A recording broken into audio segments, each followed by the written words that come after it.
Welcome to Positive Philter with your host, Philip Wilkerson, a podcast that focuses on friends, family, health, and career, with a little self-help along the way. Please join me in this journey for self-improvement, and I hope what I have to share will make you a better person, thus making the world a better place. I hope you enjoy the show. I hope you enjoy the show.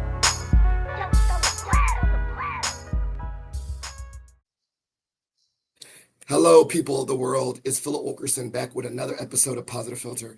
I'm joined by a special guest. Everyone's a special guest because they take their time to join me on the show. I'm joined by Dr. Jennifer Victor. Now, if you know, I'm all rah-rah George Mason, and I love connecting with the various academics. If you are an avid George Mason podcast listener, you probably would have heard her episode with the Access to Excellence with President Washington. I like to say I'm President Washington light. You know, I'm not on the big stage like him, but I definitely love having conversations with fellow academics all over the university because of all their wonderful experience and talent. And so I'm really happy to have her on this podcast for a discussion about political science, academia, and those things. But before we get into it, Dr. Victor, can you give the listeners a little bit of introduction of who you are?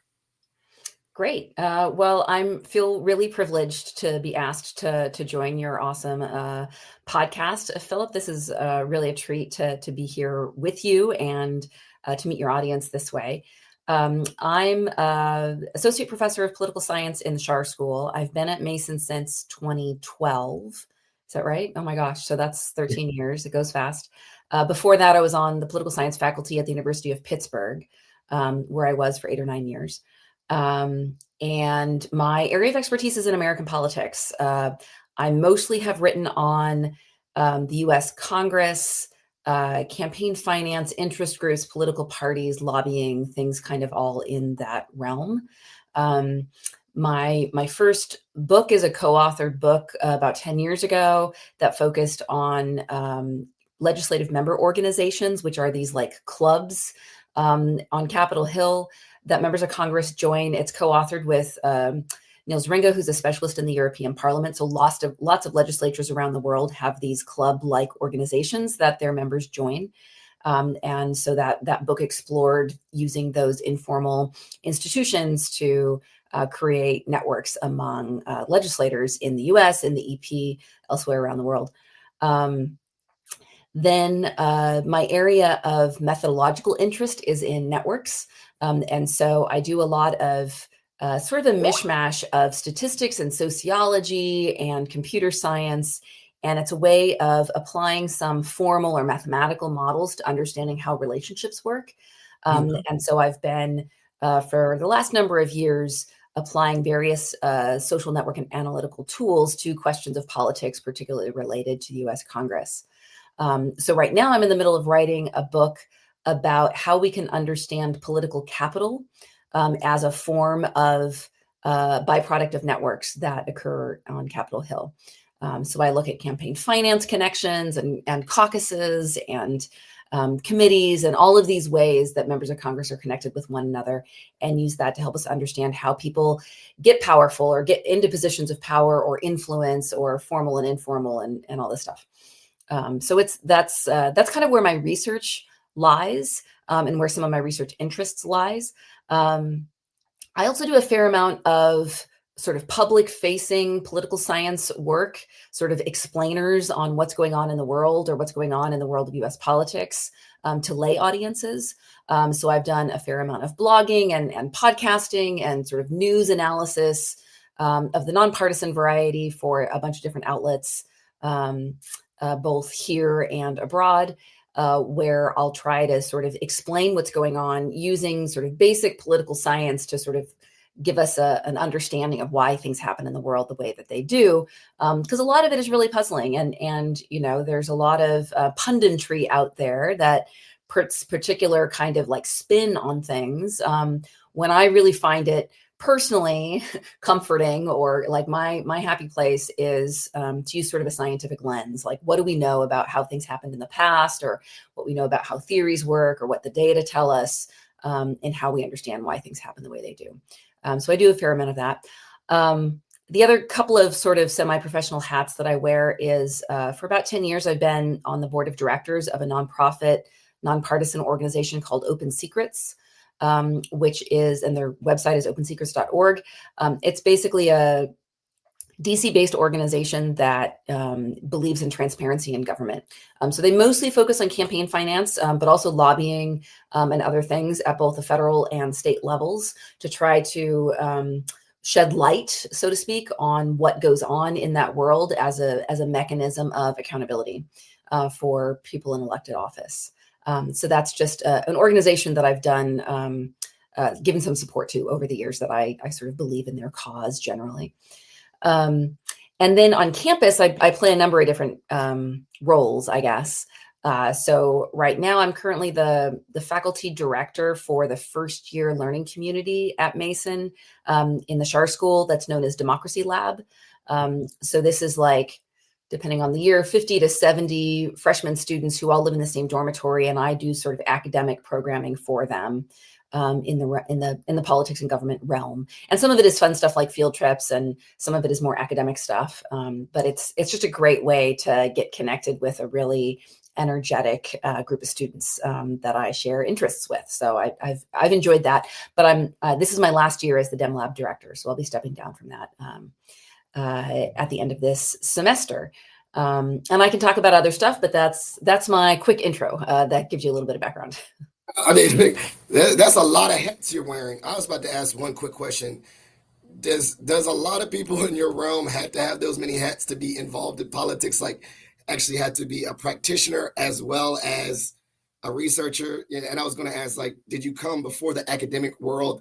Did you come from the world of actually doing it? Like running for a campaign or being a campaign manager and all that stuff to kind of give you this experience? Or you went right Yeah, into academics? there are people that take that route. I was not one of them. So I was a straight through school kid. So went straight from undergrad into a PhD program, and got a master's along the way, sort of baked into my PhD program. So when I graduated with my PhD in 2003, all I had ever done in my life was go to school. I'd been a full-time student my whole life. And then I got my first job at Pitt. And after I started that first faculty position at Pitt, I did do one real world thing. So the American Political Science Association, which is just the professional society for political science professors, they maintain, and they have for like 60, 70 years, this fellowship program for scholars of Congress. So it's the APSA Congressional Fellowship Program, and they take a half dozen or so people who are early in their career, political scientists, and they put them on Capitol Hill for the year, not to collect data or do interviews or anything, but just like to be a staffer, just see what it's like, gain intuition, get real world experience. And so I was fortunate to win one of those fellowships back in 2004. So 0405 was the year that I spent on Capitol Hill in the office of Senator Kent Conrad, who at the time was a senator from North Dakota. And that was a terrific experience. It really influenced the way that I think about politics, the way that I understand the Hill. My goal was to use that experience to help inform the way that I think about research questions and the way that I can explain things to students. And it checked all those boxes for me. It was really one of those transformative kind of experiences. But otherwise, I've been an academic my whole life. I haven't ever had another job, really. And, some academics do a lot of public facing stuff. I do think it's part of the mission of a university and of being a scholar or an expert in a field to be able to engage with the public and share expertise, not just to your own insular academic community, but to the public. I do think that's the responsibility of a lot of us, but some of us are better equipped for that or more interested in that part of the job than others. So I wouldn't say that I'm necessarily typical, but I'm not that atypical either. Okay, I love that. And one of the thoughts, I think about to your peers and laterally, as you were going maybe in undergrad, were a lot of your peers doing both, or when you got to your PhD program, when you look, to your left and your right, were most of your classmates going straight through, or was that kind of the norm for you? And not all over the nation. I'm talking about in your particular program, during your journey. So most of the people at the time and in my cohort were people like me who were straight through. Not all of them, but I think most of them were. It's not that weird. to go straight from undergrad into a PhD program, particularly in a well, I was going to say particularly in political science, but that's not really necessarily true. I think it's just not that atypical to. Yes. It's pretty normal to go. Undergrads often don't think about PhD programs. I think it's not something that's on their radar. It feels like some far off thing, or when I'm older, or after I've done X, Y, or Z. But in reality, there are some real advantages to going straight through. I mean, there's disadvantages too, I suppose. You miss some real world experience, perhaps. But once you're in school mode, it's kind of easier to stay in school mode. And if you're somebody who kind of likes school or is good at school, it can make sense to go straight through. The thing about getting a PhD, though, is as soon as you've got one, you automatically become overqualified for 99% of the jobs out there. Right. So yes, it opens doors that can't get opened otherwise. There are, like the job that I have, you can't have without having a PhD, really. But there's also like a lot of doors that close, because as soon as you've got that terminal degree on your resume, you're sort of overqualified for a lot of jobs that you might otherwise be interested in. And so for some folks, it's too limiting. And you add to that, the academic job market is a mess. It is rough, particularly in social sciences and humanities. There are way more people who get PhDs in those fields than there are faculty jobs available. And especially these days, higher ed is under a lot of duress. And so we've got more colleges and universities that are closing every day than there are those that are opening or hiring or doing well. And so the academic job market can be really competitive and just rough. And political science, it is becoming, especially since my time, it is becoming increasingly common for people to go into non-academic fields. Yes. I think when I graduated, like it sort of seemed like academia was the only thing out there. And if you couldn't make it if you couldn't cut it for academia, then you kind of just tried to go do something else with your PhD, but it wasn't that common. Like everybody was trying to get into academia if you were getting a PhD. And these days, I think it's more common for people to be going for a PhD in political science and maybe thinking about academia, but also thinking about think tanks and other types of institutes, or survey work, or NGOs, or like there's a lot of other outlets that are not academia that I think a lot of our PhD graduates are very well suited for, and are finding good success there. And there's also more like postdocs and pre-docs, and I don't know, there's a lot more opportunities for people who are interested in advanced degrees or higher ed in political science compared to when I was a kid. That said, the job market is worse. Like when I was first on the job market in 2003 or whatever, like I got a lot of interviews, and it was rough, but it wasn't that bad. But these days it's so much worse. It's way more competitive. And if you haven't done publishing, if you haven't been able to publish original solo authored research as a graduate student, then it's just really, really hard to be competitive for the jobs. So you kind of speak into a lot of things.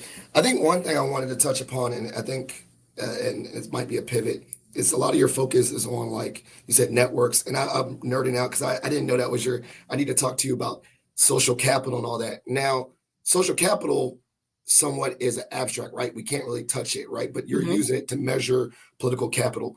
For someone, a lay person, how would you define social capital and political capital, and how that's like, something that you can gain or lose, Yeah. per se? I mean, you touched exactly on part of what makes me curious about this topic, or why I'm interested in it, because it is one of these terms, like you say, political capital or social capital. It's one of these terms that gets thrown around, like by politicians or by a journalist or observers. It builds your brand, Mark, people have an intuition about what it is. But it's very abstract. It doesn't seem like you said, you can't touch it. It's hard to define. There's a quote that I use sometimes when I'm talking about my book project. Right after George W. Bush was reelected in 2004, he gave a speech in which he directly said, "I won political capital in this reelection, and I intend to go and spend it." And then he sort of laid out his agenda that he wanted to accomplish. And so even at that level, it's this intuitive thing that people talk about. So there is a small literature in political science on political capital. but it's not particularly formal or well focused. There's a much larger literature in sociology on social capital. Yes. And that is pretty descriptive, but it's also like there's more than one definition of how you think about what social capital is and so forth. So what I'm doing in my work is I am thinking of political capital as what I call an emergent property from a network. So networks, and a network is really anything that has relationship Yeah. with other things, right? So you could be talking about like anything from pea pods to, Yeah, like people, when you draw, like like when you draw a circle institutions. and you say me, and then you start adding your relationships, Yes, like or spider exactly, web, my name is Philip, and then here's my friends, and 10 degrees of six exactly. degrees of Kevin Bacon, and you draw That's it it. out. That's a network. Exactly. So basically what I do is I gather data that allows me to make those kind of network maps of Yeah. Congress, of members of Congress. And but the from mathematical graph theory, we know that networks have mathematical properties, and that those mathematical properties have implications for politics. So, for example, there's a concept in graph theory known as eigenvector centrality. So that's a way of calculating any person, or you call it a node in the graph, any node, how central they are in the graph is a function of how many connections they have and how many connections those connections have. Yeah, So somebody with exponential. Yeah. high eigenvector centrality is basically a popular person. It's Check. somebody who is well connected to others and who is well connected to well connected people. And so to me, in politics, then, if I've got a graph of members of Congress and I can see various ways in which they're connected, I can calculate eigenvector centrality and identify the people in that graph that are the most connected or should be the most sort of popular. And then see if that has implications for how they, engage in legislation or how good of a fundraiser they are or whatever. So this is a way of taking the mathematical properties that we know from mathematics and applying it to networked relationships in politics and using that to see if it helps us understand legislative behavior. So I think of political capital as these properties like eigenvector centrality that emerge from the network and use that to understand why people behave the way that they do in Congress. Because we can identify people who are popular, or we can identify people who are particularly cooperative with others, who are sort of the movers and the shakers. We can identify people who are brokers who do a lot of like deal making because of like a position that they hold in the network that is, you would call it like a bridging, like bridging gaps in the network. And we can identify who these people are in different kinds of legislative networks. And so that's what I'm doing in the work. And I'm calling these people, I'm sort of identifying them with the math as having political capital, and then sort of digging through the record to see, well, how does that show up in the real world? Like, how are they using this capital to their political advantage to be successful legislators or fundraisers or leaders or whatever it is? Now, one of my thoughts too is, like when you draw a map or, like family trees, you have strong ties and weak ties. Mm-hmm. How do you measure that, right? Like I could be like, oh yeah, me and Dr. Vicker, we're connected through Mason, but we're like, we're emerging friends, whatnot, but we're not like besties. Yep. And in this person, I'm estranged. They might be in my sphere. They may know me, but we have like a disagreement. So how do y'all measure strong and weak ties in that sense politically? Because like I could be on the same campaign with you, not Yep. campaign, same party, but I voted against your Yep. legislation or policy. That might strain our tie. So I would think of it as in two different ways. First, you have to, when you're looking at a population of, let's say, people, and you want to know how connected they are, it's really important that you compare apples to apples. Mm, So that when you're defining what the network is, you're defining the connections of the network as being of the same type. Like, you wouldn't want to build a network, let's say, Philip Wilkerson's network, and you've got like people through school and people through work and people through that you went to school with as a kid and neighborhood friends and whatever. Like, all of those are different types of ties. So comparing the same type of tie, and in some ways those are going to be separate networks. Like, you may have your mm, network of neighborhood friends, and then your network of professional friends, and then your network of school friends or acquaintances or whatever. And they're all different types. So you wouldn't want to in a way, you want to keep the types separate because each type is going to have a certain set of qualities and, again, those mathematical features. And if you aggregate them, that might give you a different picture of what's going on. So thing number one is separate the types and understand the properties of those types. And then thing number two is, depending on what kind of type you're looking at, you might be able to essentially evaluate each type of tie so that you can assess whether or not it's a strong tie or a weak tie. So I try to do things in a observational way that allows me to assess the strength of a tie. So among members of Congress, for example, I could look at, did these two members of Congress co-sponsor the same piece of legislation? Mm-hmm. They co-sponsor many pieces of legislation. So the more pieces of legislation they both co-sponsored, that shows that they're more tied in some way. Or they're both the members of the same legislative caucuses, and the more caucuses they're in, the more closely tied they are. So I can assign a weight to the tie using both the type of tie that it is and comparing apples to apples, and then weighting it by sort of how many there are that they share in common. Now, thinking about this, learning this and studying it, and looking at the world through that lens, how has that like influenced you as now we're gonna say politics is everywhere. How does that navigate how you look at your life and navigate relationships in your career? And then, maybe some tips that you would tell a young person, you need to think about this. Now, I studied the numerical mathematical part. Now here's some practical parts about building relationships.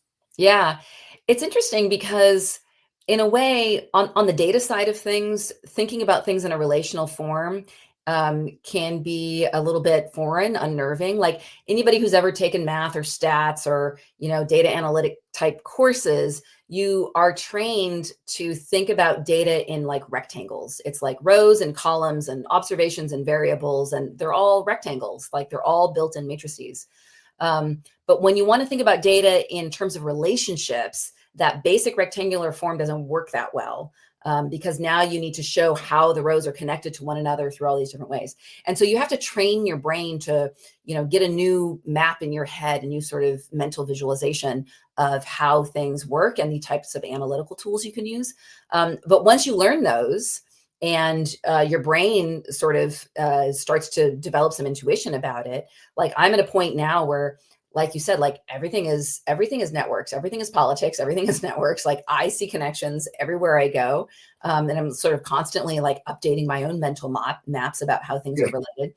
And there's lots and lots of words that we use in discussions of politics that are relational, like even just the everyday words that we use to describe like ideology or connections or I don't know, how people get advantaged in political situations or bias or whatever. Yep. Like a lot of these are very relational terms, either spatially or using sort of a layman's version of the graph theory that that translates into the math.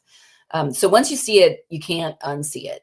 And so I kind of like that part. I like teaching political networks classes where I can help students sort of have that light bulb moment and then they see it everywhere.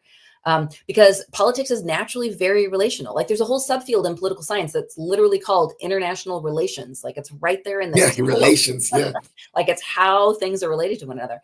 Lots of poli-sci students get exposed to game theory, or maybe they've come from economics where they've learned some game theory. Game theory is all interactions. It's all, strategic interactions. Gamification, electoral map, points, all that stuff. Exactly. So there's lots of applications of this stuff all over the place. So I feel like the more people we get thinking about the world in this way and sort of trained to use some of these analytical tools, the more insights we'll be able to apply to all the different places that we see this stuff. But then you also asked about sort of translating that into one's own professional network, right? Yes. So, and this is of course a related thing, but a whole different set of skills, right? So in my career, I have been able to build a pretty robust professional network for myself, but I'm not sure how much. I don't know. Maybe I'm wrong about this, but I don't know how related these things are. I say that, but then there's an annual conference. The 18th annual is coming up this year of political networks, And it's just, gathering of academics and papers and training and workshops and blah, blah, blah. And it's a terrific conference, but I have found that people at that conference, for whatever reason, like they're a little bit more social, they're a little bit more extroverted, they're a little bit more like, I don't know, kind.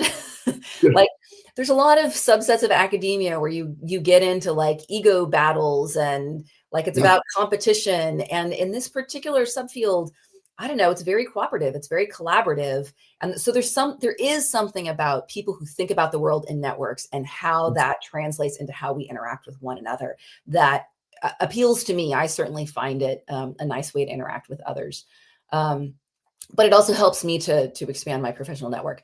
So, going to conferences, developing relationships with people, reading other people's work and engaging with it, getting your own work out there and asking others to engage with it. Like these are all the bread and butter of building an academic professional network. And the more you develop these connections, you just got to sort of cultivate them over time. But in academia, we have these benchmarks, these conferences.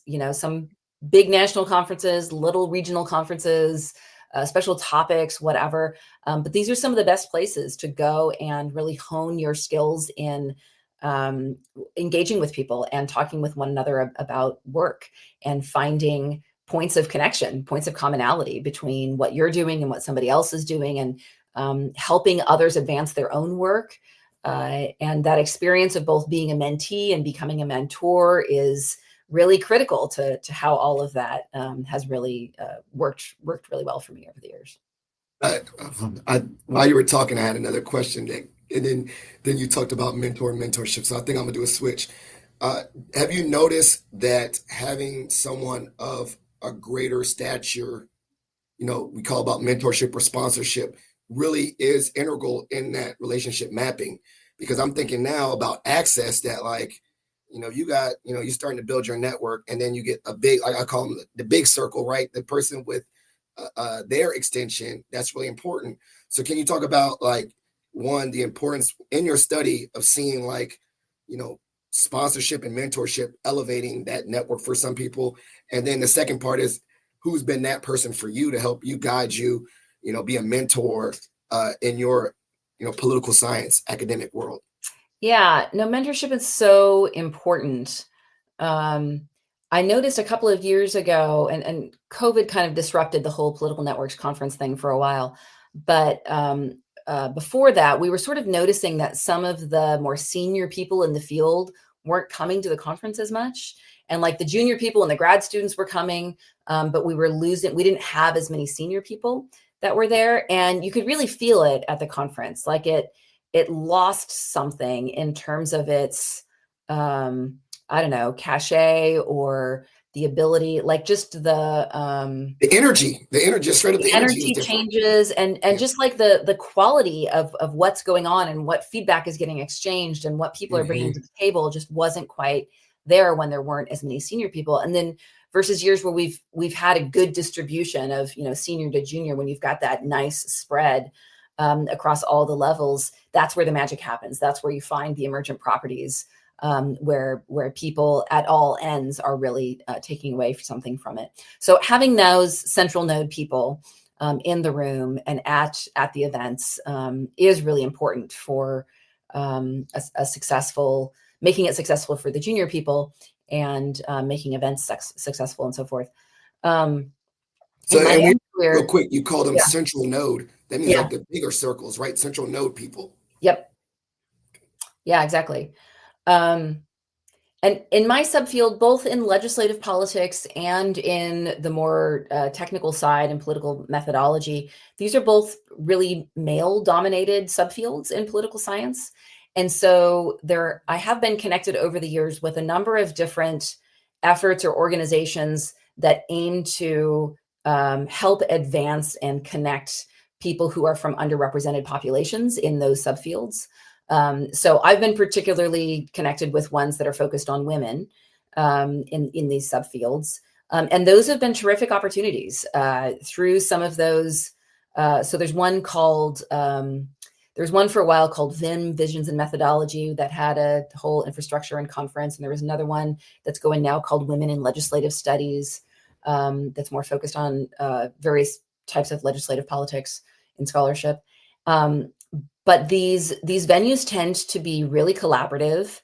They tend to, again, have like the senior to junior infrastructure that's really critical.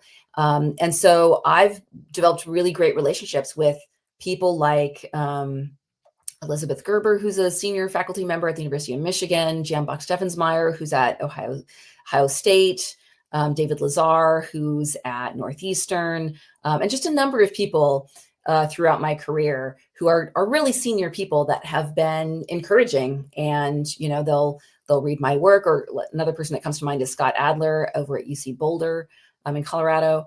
They're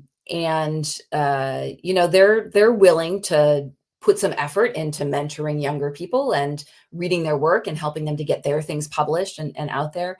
And so now I'm finding myself in the position where I go to conferences now, and I'm one of the more senior people, and I'm providing that same kind of role for other people who are coming up, and it's very rewarding. I have a question. Do people that are central nodes know they're central nodes? Do they feel it? Do they feel like they are? Because I'm always saying this, because every time I met someone of stature, they're almost like, I can't believe I'm here too, right? This humility, and then they don't view themselves as the big circles, right? Yeah. They're just like, I was trying to do the best I can, like, I would I say don't know. I'm sometimes just curious to yes. that thought. Sometimes yes, sometimes no. I think sometimes it's also like context dependent. Like in some Yes. contexts you feel it, in others you don't.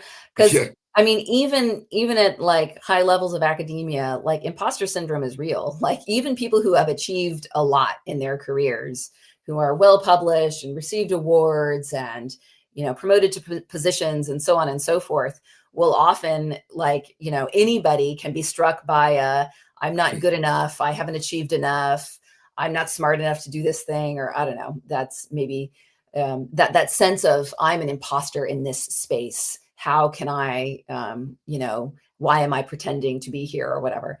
And that's just sort of a psychological self-defeating thing, but it's really a universal sentiment that a lot of professionals across a lot of different fields at all levels will often be confronted with. And so again, having mentorship, having networks of support of peers who are, working on the same kind of either topics or facing the same kind of challenges that you are is really important for addressing some of that. Now, it goes without saying, I'm surprised I made it this far in the podcast without mentioning that I'm a member of Alpha Phi Alpha Fraternity Incorporated, the oldest. And so I'm saying that to say that the groupings of, other spaces influence, we have brothers on the hill, alphas on the hill and all that. But you spoke about these clubs. Can you explain a little bit? Because I think there's some intersection. They're kind of like fraternal. They're not, you said they were social clubs. Can you go back to that earlier research about the importance of these spaces that people get themselves involved in? So on Capitol Hill, formally they're called congressional member organizations. They're most commonly called caucuses. And some of them have been around for a long time. So you may be familiar with the Congressional Black Caucus. Yes, I am. Like there's a Congressional Black Caucus Foundation. Like there's a whole infrastructure set up. A whole week. They have a whole week, yes, events and stuff. Like that is a very sophisticated, very tight network. But there's hundreds and hundreds of caucuses on Capitol Hill. Some of them are very like formal and sophisticated and well-resourced, like the Black Caucus.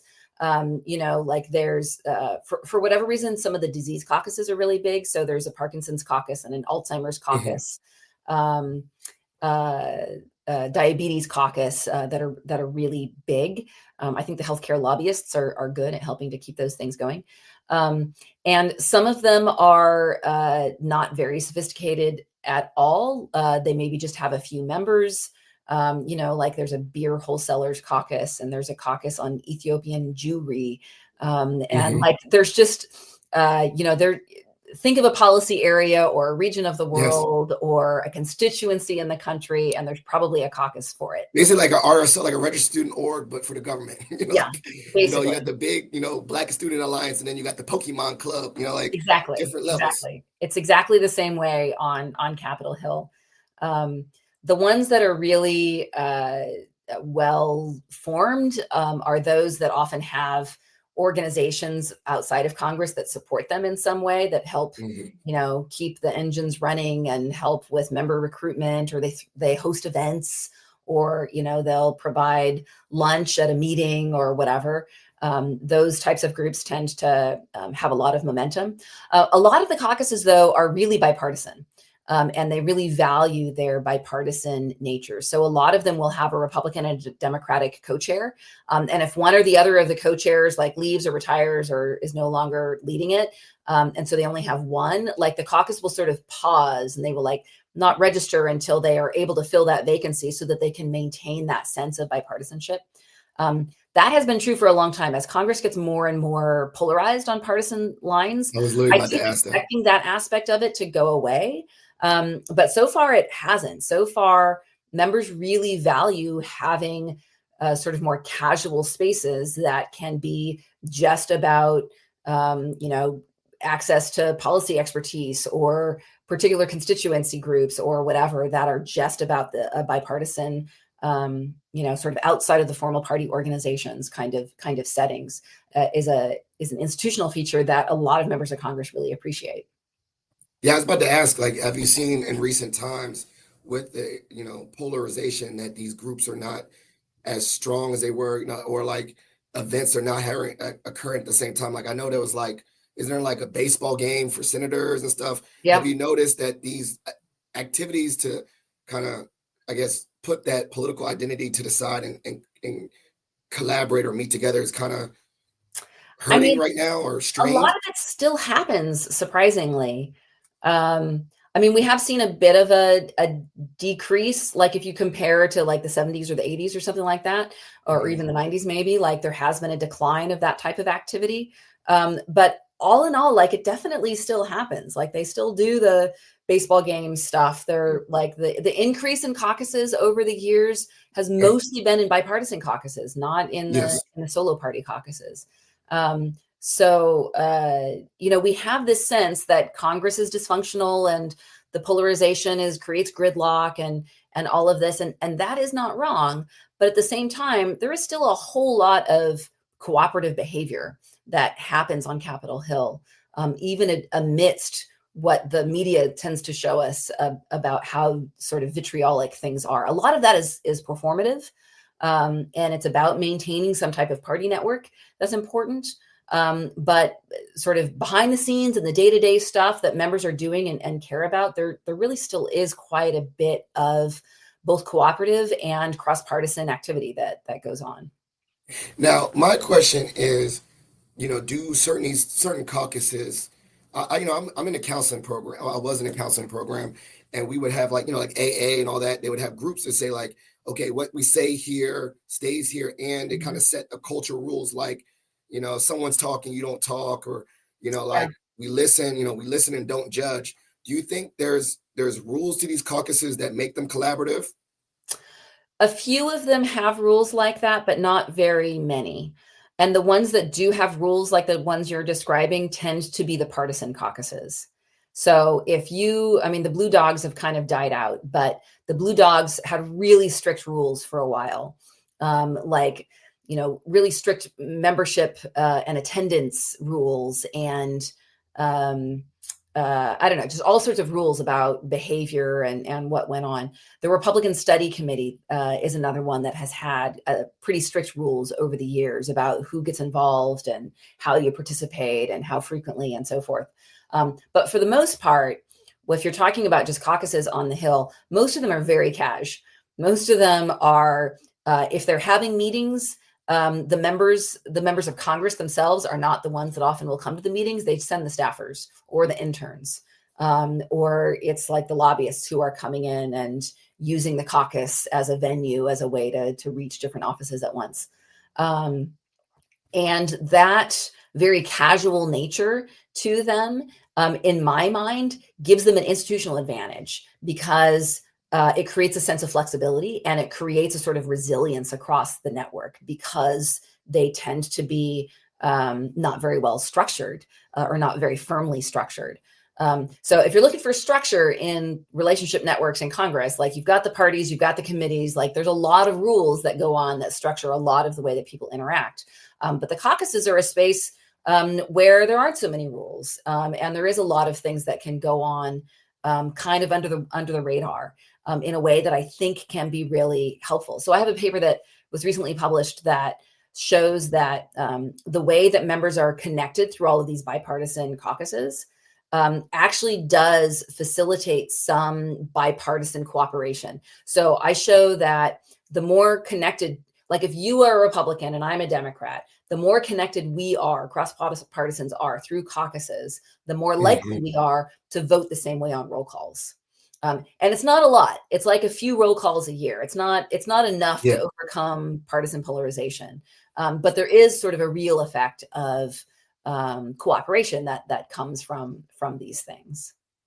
And then my last part, and then I would like to get to our next segment of the show, is how have you seen these conversations or dialogue show up in academia, particularly with students? I think I'm always curious to see how the outside world influences the dialogue that you see within the classroom.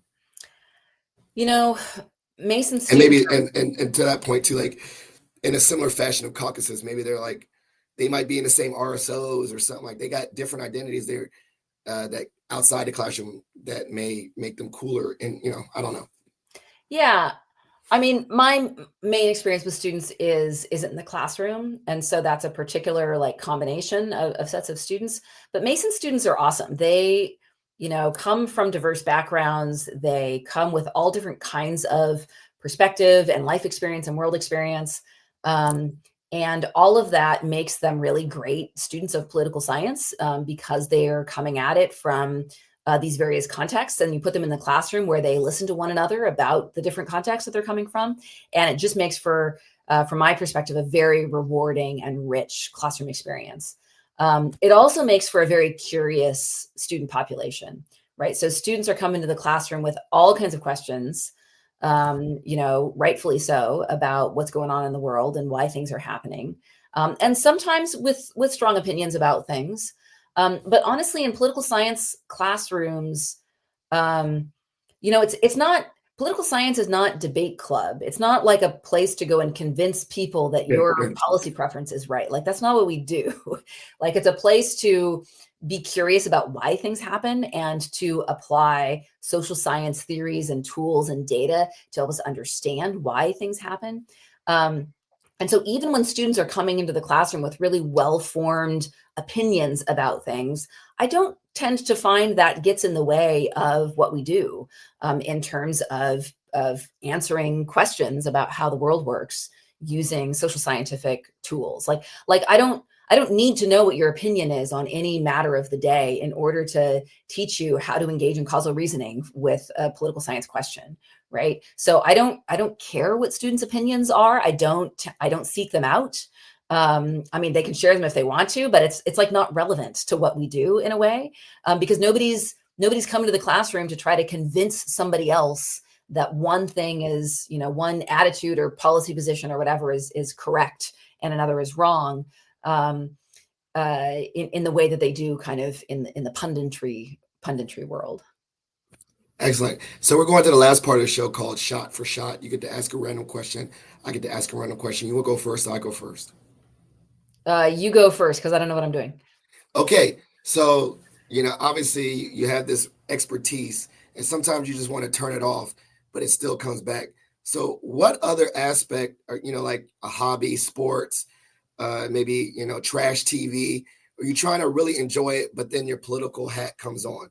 I'll give you an example. Like maybe you're watching The Real Housewives and you're like, oh my goodness, that woman's a big player and there's politics there.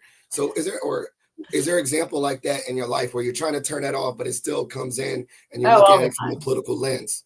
Oh, for sure. Because networks are everywhere and politics is everywhere. So that happens all the time. I enjoy running. I enjoy yoga. I enjoy nature and hiking. I really enjoy travel and going interesting cultural places with my family. And so in all of those experiences, we wind up, interacting with politics and networks of different kinds. Often when I run, I listen to politics podcasts. Right. I should probably listen to music or listen to nothing or turn my brain off or just let it relax in the cadence of the run.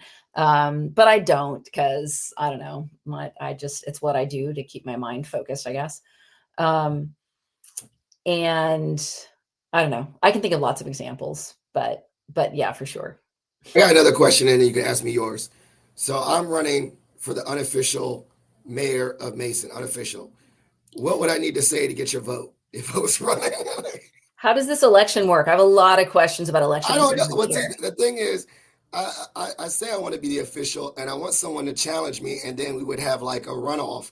But no one wants to be the unofficial mayor of Mason, so I don't know. Like, I keep on Hmm. saying unofficial until I do like a trivia off or something, or Well, earn the title. what authority does the mayor have? I have the job description. I would say they really don't do anything but just walk around and kiss babies and shake hands. I see. It's a very you just you promote the university. So kind of a monarch situation, it sounds like. More like a figurehead one. Like, Oh, yeah. Oh so yeah, monarch. I'm going to put Doc Nix in that category. He seems like a good candidate for I figurehead. definitely would like to run again. I mean, I'd probably lose, but now if it was Doc Nix, I think he would be a great person. I tell him that we have a challenge, a trivia off or something. I don't know, runoff in November. That I would was be thinking great. about actually being outside right in front and say, here's the sheet for ballots. And they're like, Philip, this is not a real election. But so thank you. Okay, what's your question for me? Why do you podcast? Okay, so short version, I do it for things like this, like having conversations. Basically, you couldn't see it, but I take notes. This is kind of like, if I think about it, like a time capsule. This is an archive for me. I absorb through listening. Honestly, I joke with people. It's like if no one listened to this, like only got one download or whatever. For me, I learned so much more about any topic I want to. So I usually just reach out to someone I want to learn about what they're doing. So that's why I do it. And it allows me access to the intellectual capital around, the university or my friend network and all that to ask questions. And then like kind of like personally, I get to ask my dad questions and kind of see what his life was like. And now it's like a time capsule. So that's why I do it. Also, I don't know. I like it's a creative outlet, right? I don't have an Yeah, opportunity. I don't have no radio show, and so this is my opportunity to kind of like express that hobby in a organized way. So yeah, that's that makes kind of the two reasons why I podcast. I always people would normally ask what are my two favorite episodes, and they would think it'd be with someone. And no offense, I love this episode, but it would like someone in notoriety or something like that. But the two top that I have is the one I did with my dad because ironically he told an invisible audience things he never told me ever growing up, sense. which was crazy. I was like, you could have helped me out. Like you never told me he had struggles in school. And I'm like, dang, I wish I would have known that so I didn't feel so bad when I was having, trying to work through things and grow up. And then the one I did with my father-in-law who passed away, for me, that's a way for me to listen to him and still have him around. So those are my Nice. two. I still listen to both of those all the time, just randomly, just to hear their voice. Well, my dad's still around, but just to get some of that guidance, who I am and where I come from. So those are the long, short reasons why I podcast. Nice. Well, I All enjoyed right. the conversation. Hey, so what? I enjoy the conversation. Well, thank you. And maybe, I'll tell my dad to vote for me. Like, all right. So this is the part of the show called shout outs and plugs, meaning you get to show love to anyone you want to show love to. And then plugs. These are things that you want the listeners to be aware of that I put in the show notes, articles, books, whatever, Mason votes. I'm just throwing out plugs. Anything I'll put in the show notes. So the platform is yours. Shout outs and plugs. All right, so I'll do a shout out for Mason Votes. I have been involved in that for a number of years, sometimes doing sort of side collaborative things and sometimes more integrated with what they're doing, but really trying to advance a culture at Mason for civic engagement and for students to understand what their rights are as voters and how they can, all the different options they have for engaging with elections is really important because honestly, it's confusing for students. They have more options in a way, it's good that they have a lot of options, but it also makes the whole thing a little bit confusing sometimes. So definitely shout out for Mason Votes. I'll be working with them again in the fall, I believe. And then I guess I have to plug this book that I'm working on. I don't know when it'll be done. I'm about halfway through. Hopefully in the next year or so, it's going to get done and get published. But it'll be called The Social Capital, where capital is spelled CAPTOL. So it's a little bit of a pun. So capital spelled OL refers to the building. And so it's the idea that there is social capital that comes out of the physical capital. So that's what the book on political capital is going to be called.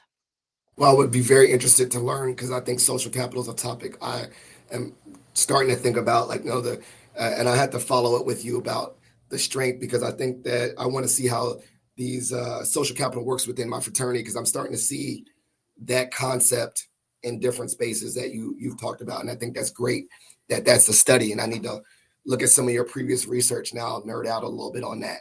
Great. Thank you so much for being a guest on the show. Positive Philter listeners, please support Dr. Vicker and all her things that she's doing. I'll put all her information and things in the show notes to follow up and support her research or conversations relating to political science.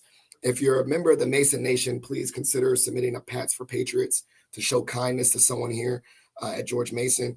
Additionally, as you know, every episode is dedicated to the memory of my late father-in-law, Jeff Kirsch.